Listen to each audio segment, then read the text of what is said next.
आपके जीवन में कितनी भी बड़ी समस्या क्यों ना हो, अपने जीवन में प्राप्त करना चाहते हैं कोई विशेष, कई बार होता है ना, हमें ये चाहिए हमें ये चाहिए, लेकिन वो असंभव दिख रही हो, तो मात्र 5 सोमवार, मात्र 5 सोमवार व्रत कीजिए आप, जिसे हम लोग पशुपत व्रत कहते हैं। और इस व्रत में मात्र 5 सोमवार व्रत करने होते हैं, और 5 सोमवार व्रत करके मनुष्य कठिन से कठिन समस्याओं से निकल सकता है, या विशेष टू विशेष जो वस्तु वो पाना चाहे वो प्राप्त कर सकता है। अगर कुछ न पाना चाहे, कुछ भी उसे नहीं चाहिए, और अगर ये व्रत करे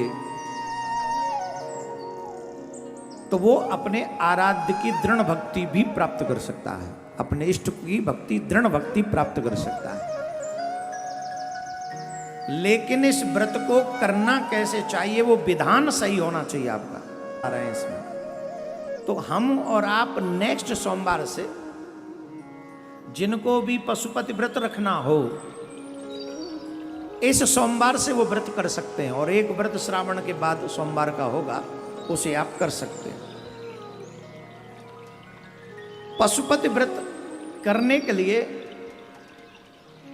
नियमों का पालन अवश्य करें। वो नियम क्या है? 100% की गारंटी है, ये ऐसे नहीं है।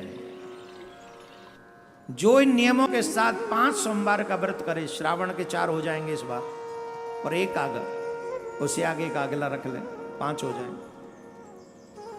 तो अगर आप इस व्रत को रखें तो नियम क्या है?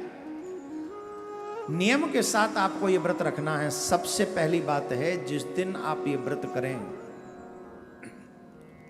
रात्रि में, मतलब रविवार की रात्रि में ब्रह्मचर्य का पालन करके रहें। दूसरा, सोमवार के सूर्य के उदय होने से पूर्व आप अपना बिस्तर छोड़ दें। सोमवार का सूर्य उदय न हो उससे पहले आप व्रत अपना शयन त्याग देंगे, निद्रा त्याग देंगे, बिस्तर छोड़ देंगे। और जितना जल्दी हो सके, अगर आपके पास में कोई आध्यात्मिक नदी है, गंगा, जमुना, नर्मदा, कावेरी है, तो आप वहां जाकर स्नान करें। अगर उसमें नहीं है तो अपने घर के जल में ही गंगा जल, नर्मदा जल, जमुना जल डालकर उसमें स्नान करें। नहीं तो मन से भाव करें कि गंगा जल इसमें हमने मिलाया, हम गंगा जल में स्नान करें। स्नान करके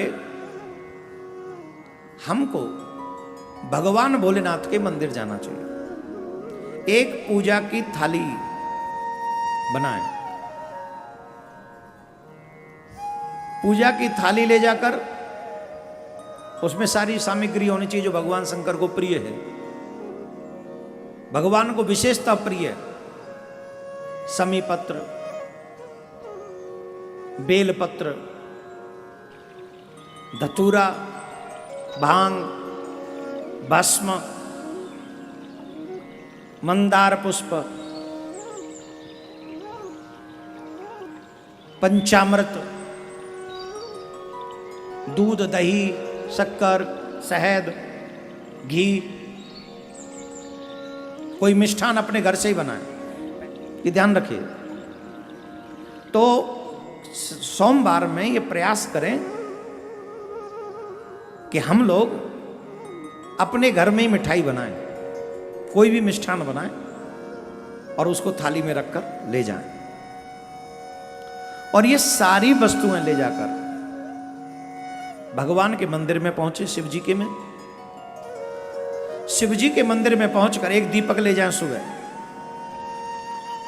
दीपक जलाएं, पूजा करें। मिट्टी का दीपक हो, या फिर मिट्टी का दीपक न मिले तो आटे के दीपक बना के भी ले जा सकते हैं। सुबह वाले दीपक में 4 बाती जलाएं।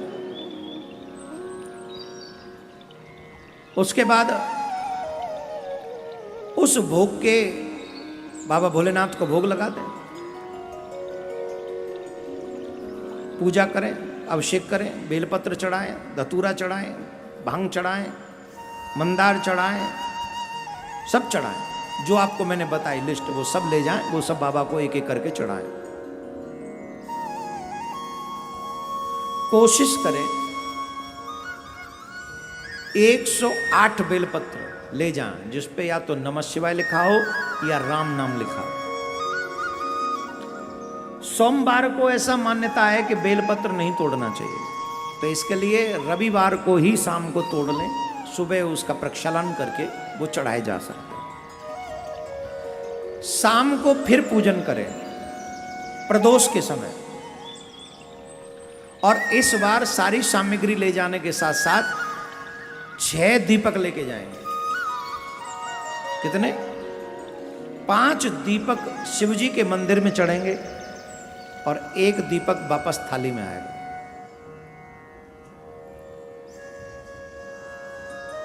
उसके बाद शाम को वो पूजा की थाली उसी को लेके जाएंगे, सब पुष्प वही चढ़ाएंगे, अभिषेक करेंगे, पूजा पूरी वही होगी। जो आपने मिष्ठान बनाया उस मिष्ठान का भोग आपको शाम को लगाना है। 3 भाग करने, 2 भाग शिव जी पे चढ़ा देने, 1 भाग वापस ले आना। दीपक लेकर जब आप आए तो वो दीपक जलाना है आपको अपने द्वार पर। जब आप घर में प्रवेश करें तो सीधे हाथ पर राइट हैंड साइड वो आप दीपक जलाएंगे। मिट्टी का दीपक होना चाहिए, फिर आटे का। अगर मिट्टी का नहीं हो तो आटे का भी चलेगा, बना ले जाएं। और सभी दीपक की 4-4 बातियां होनी चाहिए। ये व्रत रहेगा।